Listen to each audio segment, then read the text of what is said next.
당신은 사랑을 연기했지만 나는 진실을 연기했다. 이 이야기가 말이 되려면 내 정체에 대해 먼저 말해야 할 것 같다. 15년 동안 나는 조직도 상에는 존재하지 않는 정보기관, 대한민국 국정원, NIS 산하의 블랙 요원으로 일했다. 3개 대륙을 넘나드는 기밀 임무와 위장 작전이 내 일상이었다. 실명은 수많은 가짜 신분증 아래로 사라지고 임무가 요구하는 그 누구라도 되어야만 하는 삶이었다. 나는 테러리스트를 추적하고 범죄 조직을 와해시켰으며 입 밖으로 낼 수 없는 일들을 수행했다. 3년 전 마침내 은퇴했을 때 나는 지쳐 있었다. 평생 겪을 어둠과 폭력, 배신은 이미 충분히 겪었다. 나는 진심으로 다른 삶, 평범한 삶을 원했다. 그래서 나는 재택근무를 하는 온화한 IT 컨설턴트 김도진이 되었다. 이민영을 만난 건 그녀가 놀라운 효율성으로 진행하던 자선 모금 행사에서였다. 그녀는 32살의 성공적인 이벤트 플래너였고 자신감 넘치고 체계적이었다. 혼돈의 세월을 보낸 내게 필요하다고 생각했던 모든 것을 갖춘 여자였다. 그녀는 완벽해 보였고 안정적이고 안전한 사람 같았다. 그림자 속에서 살아온 나에게 그녀는 내가 그토록 원했던 조용한 교회 생활을 상징했다. 우리는 8개월을 만났다. 나는 세심하고 관대하며 인내심 있는 남자였다. 그녀는 내가 차분하고 문제를 일으키지 않으며 소박한 삶에 만족하는 점을 좋아했다. 우리는 스몰 웨딩을 올렸고 아이는 없었지만 학군이 좋은 경기도의 한 타운하우스를 샀다. 나는 마침내 그 옛날의 삶에서 탈출구를 찾았다고 생각했다. 하지만 연기라는 게 그렇다. 정말 잘하게 되면 사람들은 그걸 완전히 믿어버린다. 그리고 난 연기를 아주 잘했다. 민영은 내가 보여주는 모습 그대로만 보았다. 목소리를 높이는 법이 없고 당신 좋은 대로 해라고 말하며 동네 모임에서 예의 바르게 미소 짓고 모든 결정을 그녀에게 맡기는 조용하고 순종적인 남편. 평균 키의 마른 체격, 군중 속에 섞이면 금세 잊힐 평범한 얼굴. 나는 머리를 짧고 단정하게 유지했고 셔츠에 면바지를 즐겨 입었으며 그래, 여보라는 말을 수도 없이 했다. 나는 완벽하고 의도적으로 평범한 길들여진 남편의 표상이었다. 민영은 그걸 사랑했다. 처음에는 그랬다. 그녀는 자극적인 남자들과의 연애 실패로 빈털터리가 되고 상처만 받은 상태였다. 그녀는 안전한 사람, 자신이 빚어낼 수 있는 사람, 삶을 통제하고 조절할 수 있는 사람을 찾았다고 생각했다. 그녀가 몰랐던 건 이 온화한 껍데기 아래에 15년 동안 세계에서 가장 위험한 상황들을 헤쳐온 내가 여전히 존재한다는 사실이었다. 단지 숨기는데 아주 능숙해졌을 뿐이다. 결혼 생활은 순조롭게 시작되었다. 나는 진심으로 평범함을 원했다. 나는 작은 잔인함들을 무시했다.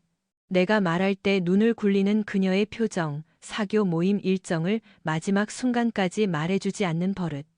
내 직업이 자기 일보다 덜 중요하다는 식의 수동적 공격성이 담긴 말들. 내 요리부터 옷차림까지 모든 것을 비판하는 태도까지도. 나는 평범한 결혼 생활이란 원래 이런 것이라고 스스로를 타일렀다. 너무 오래 위장 신분으로 살아서 민간인의 관계를 이해하지 못하는 것일 수도 있다고 생각했다. 내 가장 친한 친구인 한준호는 일찌감치 경고했었다.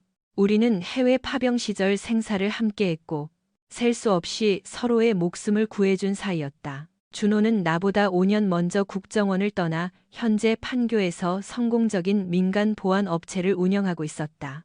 그는 민간인으로서의 삶에 잘 적응했고 우리의 과거를 이해해주는 외상 외과 의사인 지수와 결혼도 했다.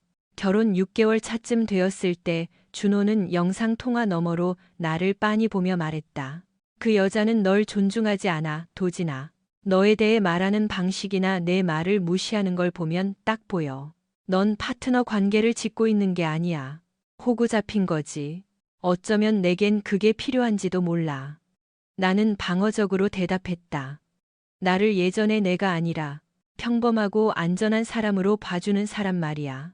안전한 것과 호구가 되는 건 달라. 도진아, 넌 그 역할을 너무 완벽하게 연기하느라 내가 진짜 누구인지 잊어버렸어. 넌 그런 취급을 받을 사람이 아니야. 나는 그의 말을 흘려들었다. 그가 옳다는 걸 인정할 준비가 되어 있지 않았다. 나는 내가 평범해질 수 있다고, 과거의 삶을 완전히 버릴 수 있다고 믿고 싶었다. 전환점은 3개월 전에 찾아왔다. 민영은 일주일에 2~3번씩 네트워킹 행사라며 늦게 들어오기 시작했다. 갑자기 휴대폰에 비밀번호가 생겼고 평소 주 2회 가던 헬스장을 주 5회씩 가기 시작했다. 누군가에게 잘 보이기 위한 듯한 비싼 옷들을 사들이고 매주 네일 관리를 받고 나갈 때는 뿌리지 않았던 향수 냄새를 풍기며 귀가했다. 내 오랜 훈련이 즉각적으로 감지한 전형적인 징후들이었다. 외도, 그리고 단순한 불륜 이상의 꿍꿍이가 있는 외도. 당장 추궁할 수도 있었다. 30초면 그녀의 휴대폰을 해킹할 수 있었다. 그런 기술은 은퇴한다고 사라지는 게 아니다. 근육의 기억 같은 거다. 그녀를 미행해서 몇 시간 만에 사실을 확인할 수도 있었다. 하지만 나는 기다렸다. 지켜봤다. 모든 것을 기록했다.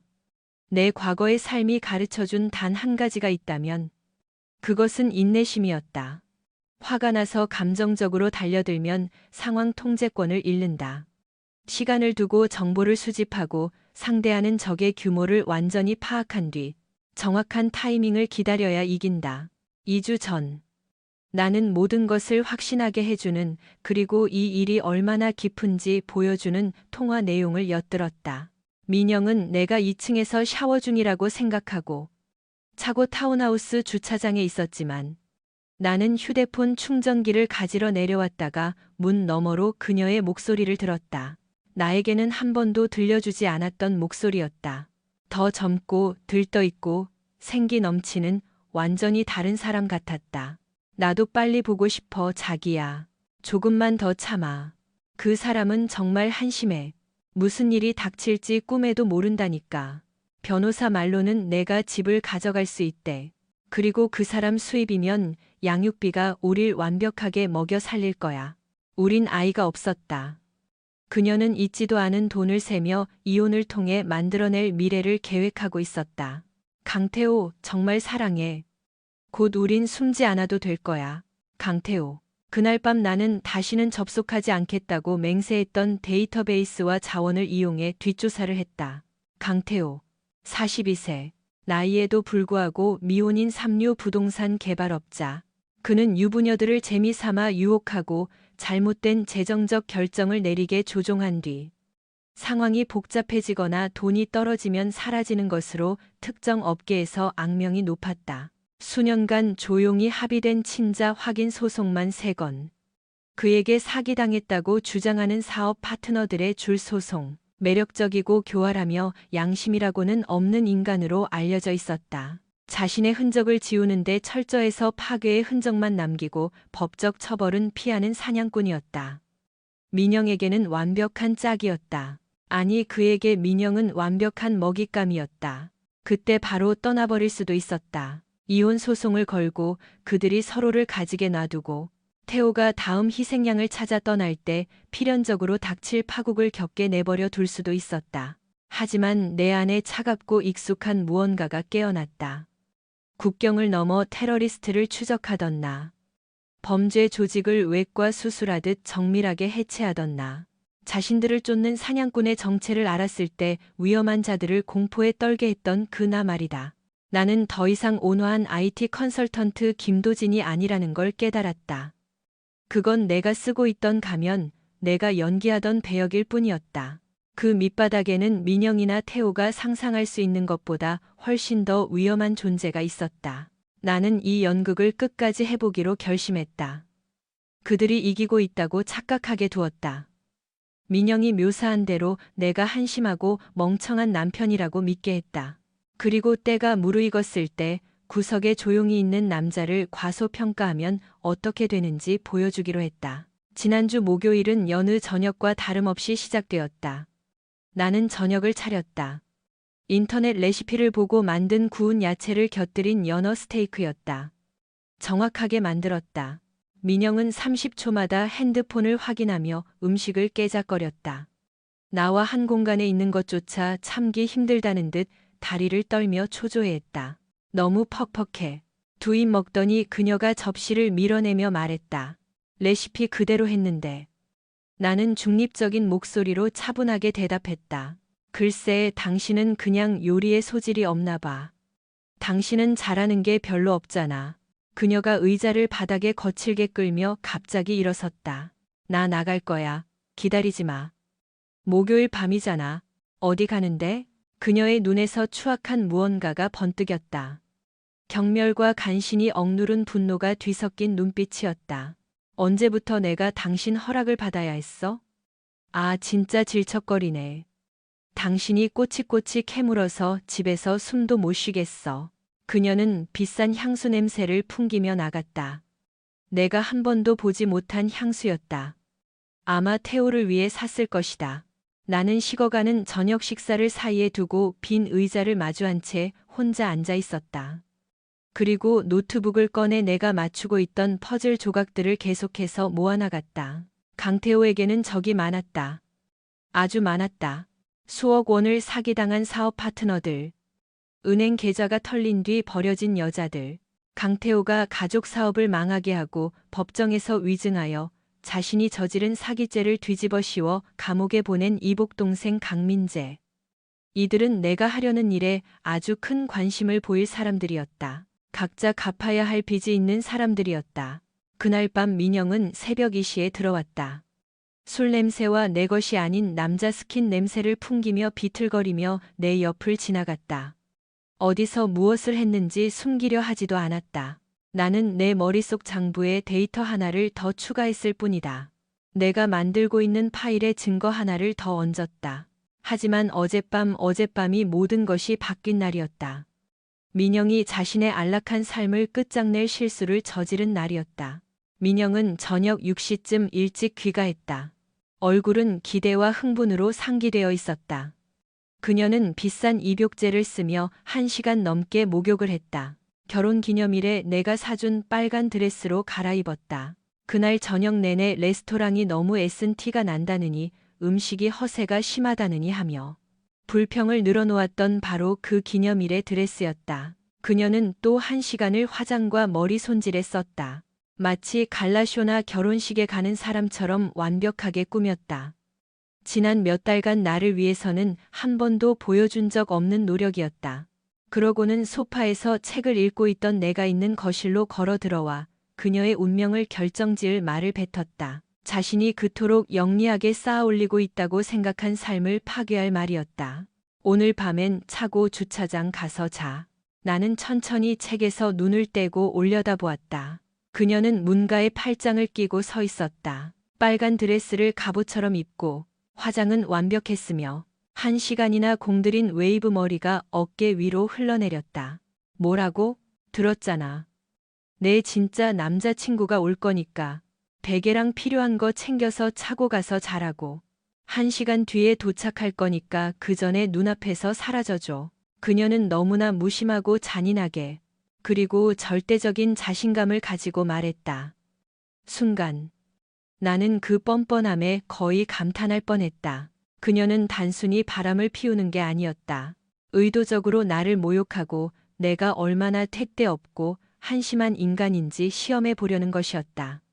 이미 계획 중인 이혼 소송에서 내 반응을 무기로 쓸 작정이었을 것이다. 민영아. 나는 목소리를 차분하게 유지하며 입을 열었다. 민영이라고 부르지 마. 이 결혼 생활은 1년 전에 이미 끝났어. 우리 둘 다 알잖아. 유일한 차이점은 난 날 설레게 하는 사람. 야망과 열정이 있고 미래 계획이 있는 사람을 찾았다는 거야. 집구석에서 재택근무나 하면서 인생 낭비하는 아무개로 사는 거에 만족하는 사람 말고. 그녀의 입꼬리가 순수한 경멸로 비틀렸다.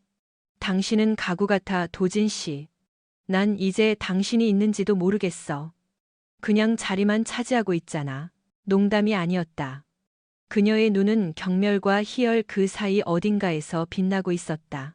그녀는 이 대립을 원했고 내가 애원하거나 빌거나 나중에 이혼 법정에서 정서적 학대나 폭력적인 성향의 증거로 쓸 수 있는 어떤 약점을 보이길 바랐다. 나는 천천히 일어나 책을 조심스럽게 내려놓았다. 정말 이렇게 나오겠다는 거야? 그래. 그리고 만약 난동을 부리거나 문제를 일으키면 내 변호사가 당신이 얼마나 공격적이고 통제적인지, 내가 당신과 살면서 얼마나 무서웠는지, 당신이 내 일거수일투족을 감시했는지 다 듣게 될 거야. 그녀는 한 발짝 더 다가와 속삭이듯 말했다. 이미 마신 와인 냄새가 났다. 정말 날 붙잡을 수 있을 줄 알았어? 당신은 지루해, 도진 씨. 항상 지루했어. 태호 씨는 날 살아있다고 느끼게 해줘. 저녁 하나 제대로 못 차리는 다 큰 남자 뒤치다꺼리하는 베이비시터가 아니라 다시 여자가 된 기분이라고. 그 순간 내가 할 수 있는 말은 수천 가지가 있었다. 그녀가 비밀이라고 믿고 있는 조세 회피처 계좌에 대해 말할 수도 있었다. 태호가 케이만 제도에 개설하도록 도왔다는 그 계좌 말이다. 내가 3주 전 정교하게 작성된 익명 제보로 국세청에 신고했다는 사실을 말해줄 수도 있었다. 태호에게 3명의 다른 여자친구가 있다는 사실. 모두 유부녀이고 모두 함께 새 삶을 시작하자는 똑같은 멘트에 속아 서서히 자산을 털리고 있다는 사실을 언급할 수도 있었다.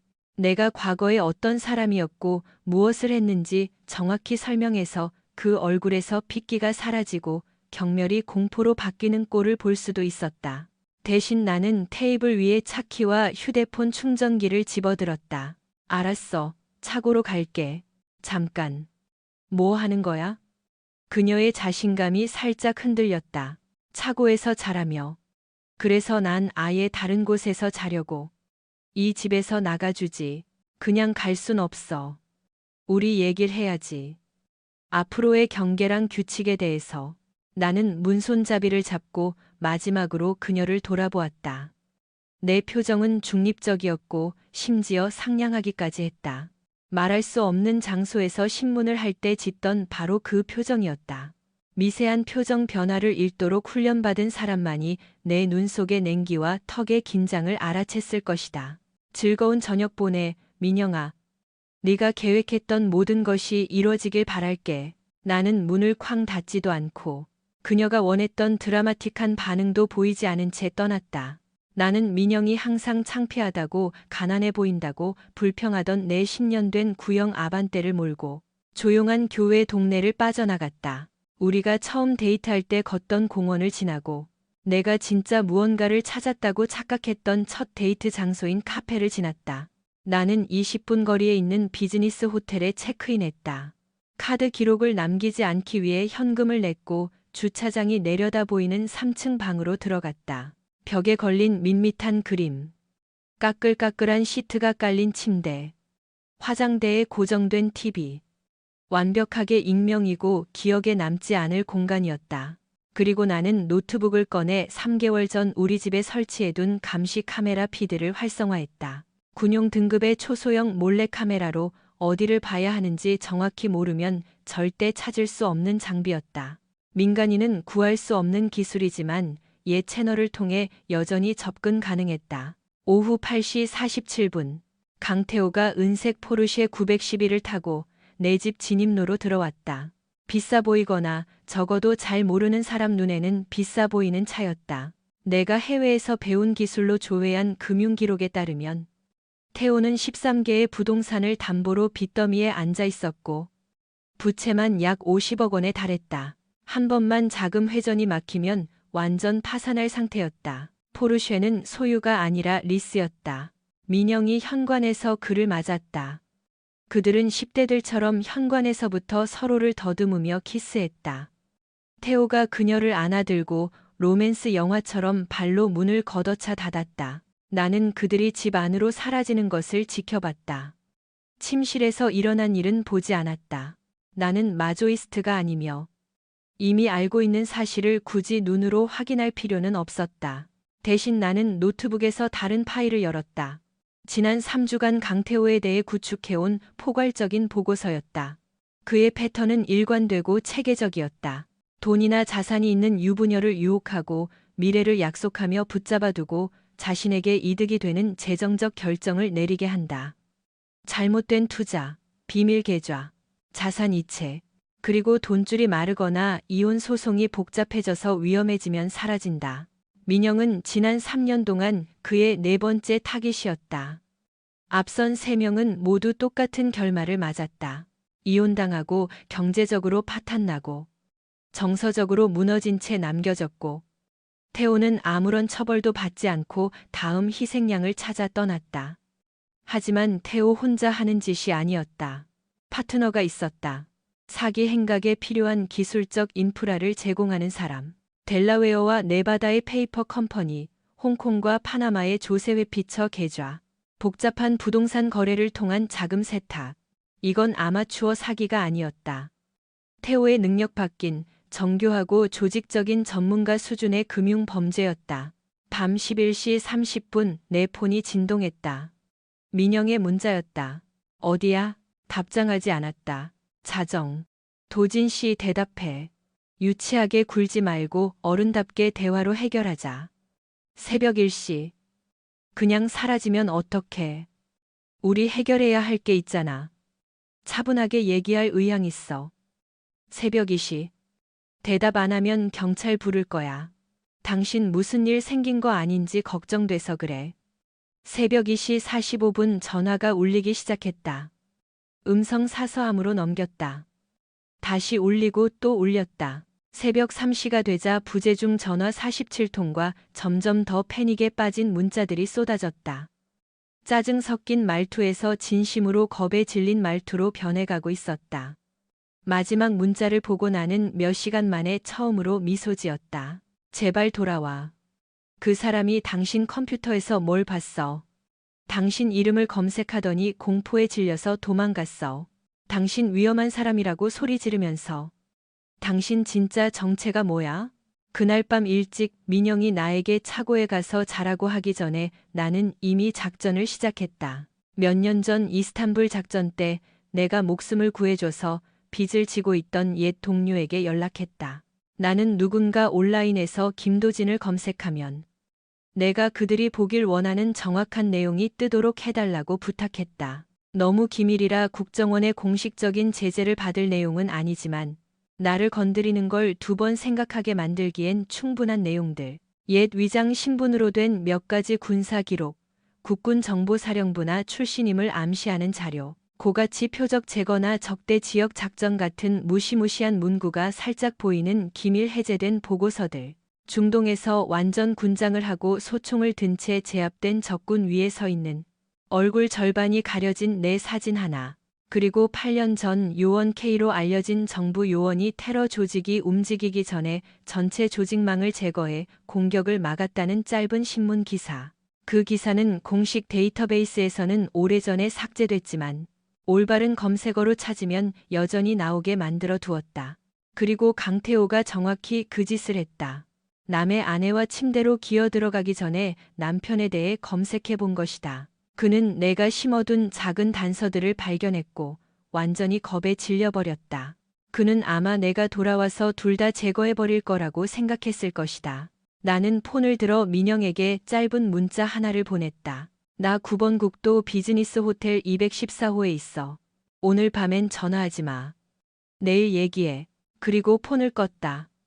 진짜 작업은 내일부터 시작될 것이었다. 새벽 5시 내 몸은 여전히 옛 습관대로 깨어났다. 호텔 러닝머신에서 오케이물을 뛰고 샤워를 한 뒤 아침 7시에 가명으로 개통한 대포폰과 싸구려 커피 한 잔을 들고 로비에 앉았다. 원래 쓰던 폰을 켜자 메시지 127개가 떴다. 몇 개를 훑어봤다. 민영의 공황 상태가 예상 가능한 파도처럼 밀려오고 있었다. 부정, 분노, 애원, 공포. 마지막 문자는 새벽 4시 32분에 왔다. 도진 씨, 내가 끔찍한 실수를 했어. 태호 씨는 내가 생각했던 그런 사람이 아니야. 당신에 대한 걸 인터넷에서 보더니 미쳐버렸어. 당신이 위험하대. 나도 위험하다고 했어. 그러고 가버렸어. 제발 집에 와줘. 무서워. 당신이 진짜 누구인지 모르겠어. 답장 없이 삭제했다. 7시 15분 정각, 대포폰이 울렸다. 한준호의 침착하고 안정된 목소리가 들렸다. 좋은 아침이다, 형제여. 메시지 받았어. 합류할게. 확실해? 지저분해질 수도 있어. 카불에서 건물이 무너졌을 때 네가 내 목숨 구했잖아. 내가 널 혼자 하게 둘 것 같아? 난 네가 쪼그라든 척 그만하고 본래 모습으로 돌아오길 3년이나 기다렸어. 뭐가 필요해? 정보, 감시 지원, 디지털 포렌식, 그리고 나중에 증언해줄 증인들. 접수. 내일 아침에 갈게. 회사는 지수한테 맡기면 돼. 다음 20분 동안 나는 계획을 설명했다. 그가 기술적인 부분을 맡고 우리에게 빚진 옛 연락망들을 가동하기로 했다. 공식 작전은 아니었지만 절차는 우리가 해외에서 수행했던 임무와 똑같았다. 전화를 끊고 나는 강태호의 세계를 더 깊이 파고들었다. 자금 흐름이 이야기를 빠르게 들려주었다. 민영의 변호사는 알고 보니 강태호의 전 여자친구인 박지은이었다. 3년 전 윤리 위반으로 변호사 자격이 정지된 여자였다. 그녀는 여전히 현금을 받고 뒤에서 자문해주며 여성들이 이혼 소송에서 유리한 고지를 점하도록 학대 증거를 조작하는 걸 돕고 있었다. 그녀의 패턴은 단순했다.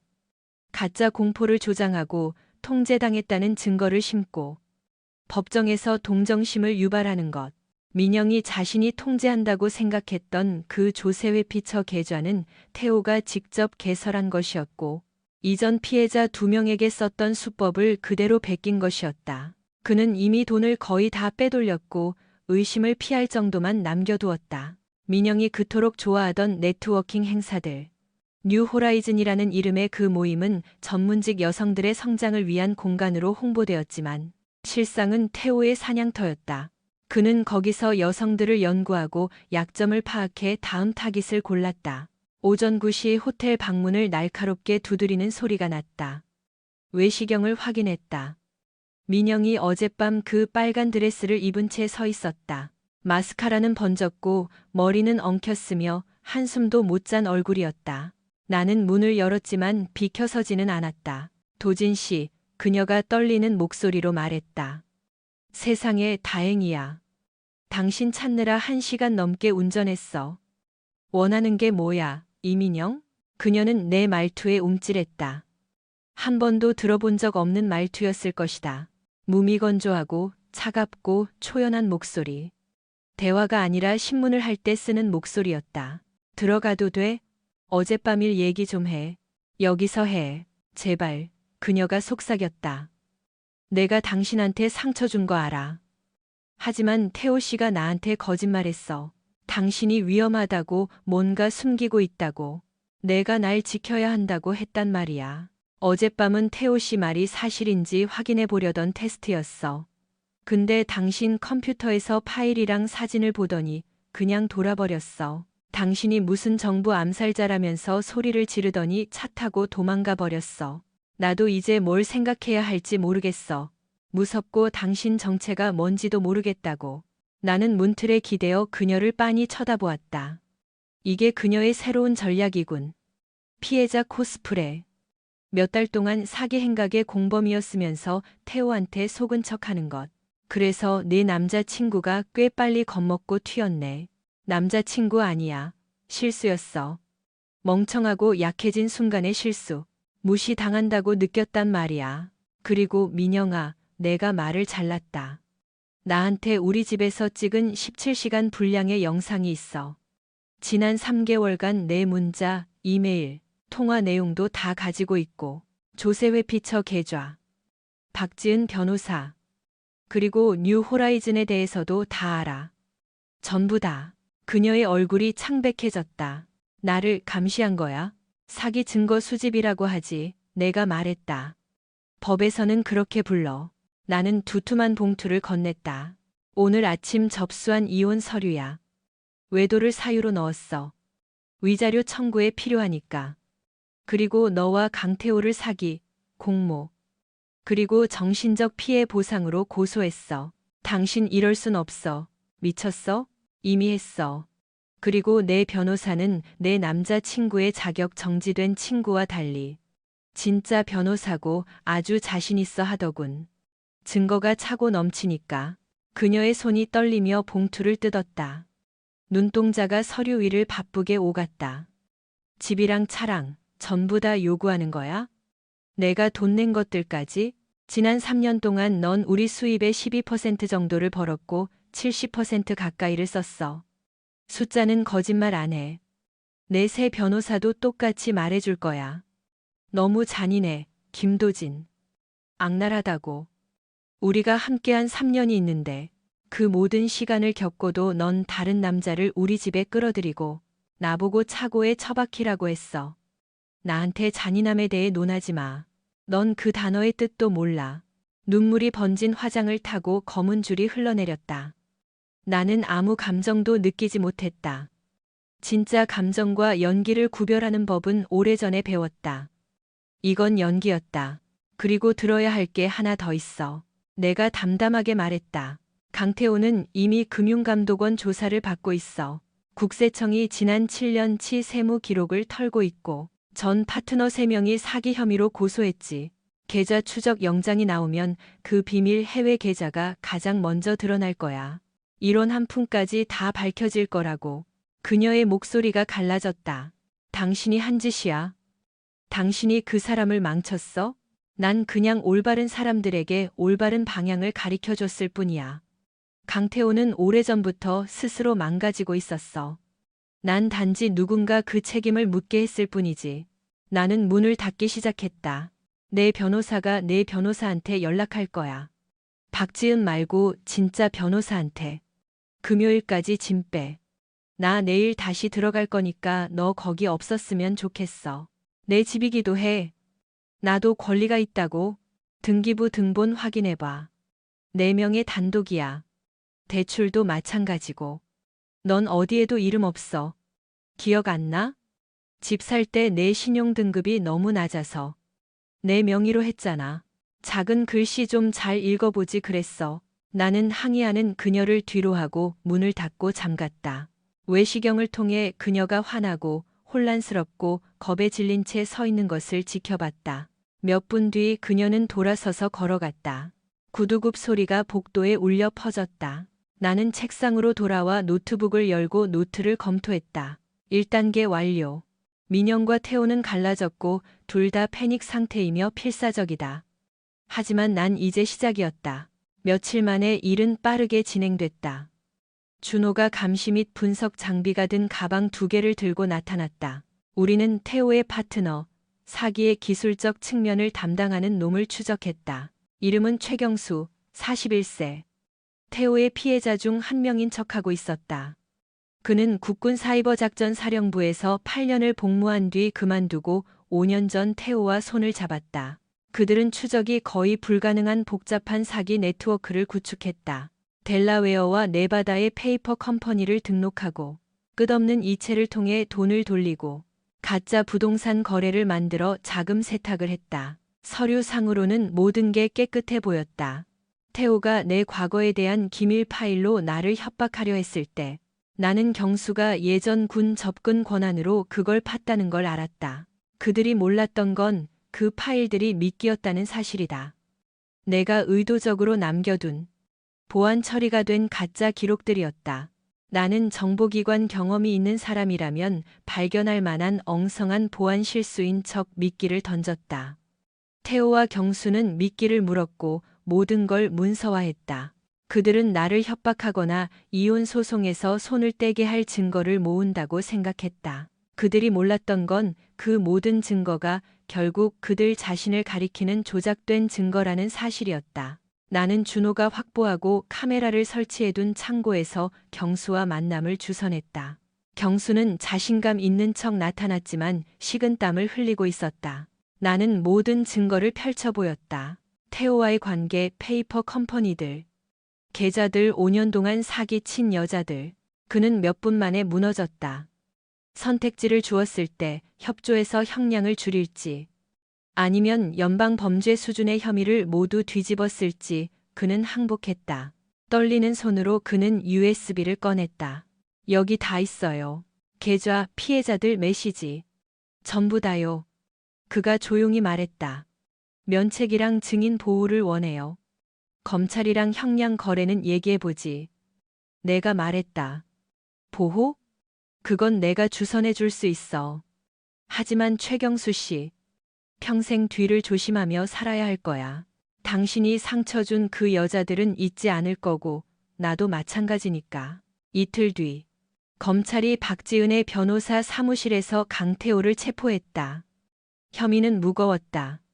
전자금융 사기, 조직 범죄, 공모, 자금 세탁, 협박 등등. 경수의 협조와 17명 피해자의 증언으로 혐의는 완벽하게 입증됐다. 태호의 비싼 변호사는 증거를 보자마자 유죄 인정, 협상, 플리를 제안하려 했다. 태호는 거부하며 비밀 작전이니 정부의 함정이니 소리를 질러댔다. 판사는 보석을 기각했다. 그는 구치소에서 자신이 쌓아올린 모든 것이 무너지는 걸 지켜보며 몇 주를 보냈다. 재판은 3주간 진행됐다. 처음에는 지역 뉴스에 나오더니 사기 규모가 드러나자 전국 뉴스로 퍼졌다. 경수는 3일 동안 증언대에 서서 태호의 방어 논리를 차분하게 박살냈다. 그들이 어떻게 만났고 태호가 어떻게 쉬운 돈벌이로 그를 유혹했으며 수년간 어떻게 사기 수법을 정교화했는지 털어놓았다. 강태호가 얼굴마담이었습니다. 경수가 담담하게 말했다. 제가 시스템을 만들었고요.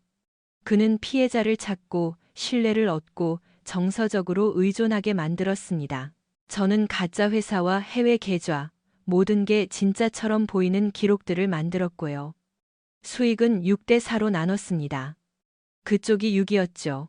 다음은 피해자들의 차례였다. 한 명씩 나와서 태호가 어떻게 자신들의 저축과 인생을 파괴했는지 증언했다. 집과 자신감, 희망을 잃은 여성들. 태호의 이복동생 민재까지 증언대에 서서 태호가 가족 사업을 망하게 하고 자신이 저지른 죄를 뒤집어 씌워 1년 6개월을 감옥에서 살게 했다고 증언했다. 최종 변론 때 태호는 폭발했다. 그는 내가 국정원 요원이고 이 모든 게 정부의 공작이라고 소리질렀다. 판사는 법정 경위들에게 그를 끌어내라고 명령했고 그의 변호사는 부끄러움에 얼굴을 가렸다. 배심원단은 4시간도 안 걸렸다. 모든 혐의에 대해 유죄. 강태호는 가석방 없는 징역 23년을 선고받았다. 최경수는 수사에 협조하고 은닉 자금을 찾는 데 기여한 점을 참작해 징역 15년을 받았다. 두 사람은 피해자들에게 총 100억 원 이상의 배상금을 지급하라는 명령을 받았다. 나는 선고 공판 때 방청석 뒤쪽에 앉아 있었다. 수갑을 차고 황토색 수의를 입은 태호가 뒤를 돌아 나를 보았다. 그의 눈은 증오로 타오르고 있었다.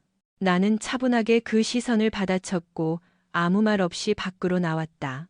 일주일 전 이민영은 이혼 서류에 도장을 찍었다. 그녀의 몰락은 빨랐다. 증거들은 그녀가 적어도 사기의 일부는 알고 있었음을 보여주었다. 그녀의 문자 내역은 조세회 피처 계좌와 가짜 변호사에 대해 알고 있었음을 증명했다. 그녀는 거의 빈털터리로 친정어머니 집으로 들어갔다. 최종 서류 정리를 위해 변호사 사무실에서 만났을 때 그녀는 망가져 있었다. 화장기 없는 얼굴, 퉁퉁 부은 눈, 트레이닝복 차림. 얼마나 심각한 건지 몰랐어. 그녀가 속삭였다. 난 그냥 태호 씨가 돈 많은 사업가인 줄 알았어. 다른 여자들 얘긴 몰랐다고. 나는 대답 없이 서류에 서명만 했다. 미안해. 그녀가 말했다. 내가 멍청하고 이기적이었어. 우리 사이에 좋았던 모든 걸 내가 망쳤어. 내가 망친 건 없어. 내가 말했다. 진짜인 건 하나도 없었으니까. 난 다른 사람인 척 연기하고 있었고 넌 통제권을 원했지. 처음부터 끝날 운명이었어. 우리 둘 다 실패했지만 모든 걸 잃은 건 너야. 그날로 결혼 생활은 끝났다. 나는 오랫동안 지고 있던 짐을 마침내 내려놓은 듯 가벼움을 느꼈다. 뒤처리를 하는데 몇 달이 걸렸다. 나는 수사관들과 협력해 빼돌린 돈을 추적했다. 해외 계좌, 페이퍼 컴퍼니, 가짜 부동산 자산들. 수년간의 정보 수집 훈련이 빛을 발했다. 결국 피해자들은 잃어버린 돈의 약 87%를 돌려받았다. 일부는 금융사기 예방 운동가가 되기도 했다. 이복동생 민재는 세컨드 찬스라는 건설 회사를 차려 재기를 꿈꾸는 전과자들을 고용했다. 나는 타운하우스를 팔았다. 거짓말이 너무 많은 곳이었다. 대신 성수동에 있는 벽돌 벽과 천장이 높은 로프트라 샀다. 정직한 공간이었다. 준호와 나는 쿠퍼 앤 카터시 시큐리티를 론칭했다. 금융 사기 예방, 피해자 지원, 신변 보호에 집중하는 회사였다. 그 이후로 우리는 수십 명의 사람들을 도왔다. 때로는 무료로. 하지만 항상 사냥꾼들이 진짜 정의의 심판을 받게 만들었다. 1년 뒤 나는 경찰청 주최 금융범죄 콘퍼런스에서 연설을 했다. 수백 명의 경찰관과 수사관들 앞에서 과소평가받는 것, 반격하는 것, 그리고 피해자로 남기를 거부하는 것에 대한 내 이야기를 공유했다. 사기꾼들은 고립을 먹고 자랍니다. 내가 그들에게 말했다. 피해자들은 혼자라고 느끼고 수치스러워하죠. 그 고립을 깨고 그들을 연결해주면 패턴이 보이기 시작합니다. 그게 반격하는 방법입니다. 모든 것을 기록하십시오. 인내심을 가지십시오. 그리고 절대 자신을 혹은 다른 누군가를 과소평가하지 마십시오. 기립박수는 내가 받았던 그 어떤 정부 훈장보다 기분 좋았다. 지금 나는 지역 문화센터에서 자기 방어술을 가르치며 학대 피해 여성들을 돕고 있다. 금융지식 봉사활동을 하며 태오 같은 놈들의 사기에 대해 경고하기도 한다. 에코라는 이름의 셰퍼드를 입양했다. 준호, 지수, 그리고 내가 도운 사람들과 저녁을 먹는다. 이번엔 진짜 친구들이다. 15년 동안 나는 정보기관이 훈련시킨 누군가로 살았다. 3년 동안은 전 처가 원하는 남자로 살았다. 이제 나는 그냥 나다. 가면도 연기도 없다. 이혼하고 약 1년 6개월 후 민영에게서 메시지가 왔다. 뉴스에서 당신 회사 얘기 봤어. 당신이 자랑스러워. 나는 답장하지 않고 삭제했다. 어떤 문들은 닫혀 있는 게 낫다. 사람들이 후회하냐고 물으면 나는 진실을 말한다. 남자친구가 찾아온다고 나보고 차고에 가서 자라고 했던 민영의 그 말은 내 인생 최고의 사건이었다고. 그 덕분에 나는 나보다 못한 존재인 척하는 걸 멈출 수 있었으니까. 나는 더 이상 평화를 위해 웅크리고 있던 그 조용한 남자가 아니다. 나는 내 능력을 숨기지 않는다. 나는 김도진이다.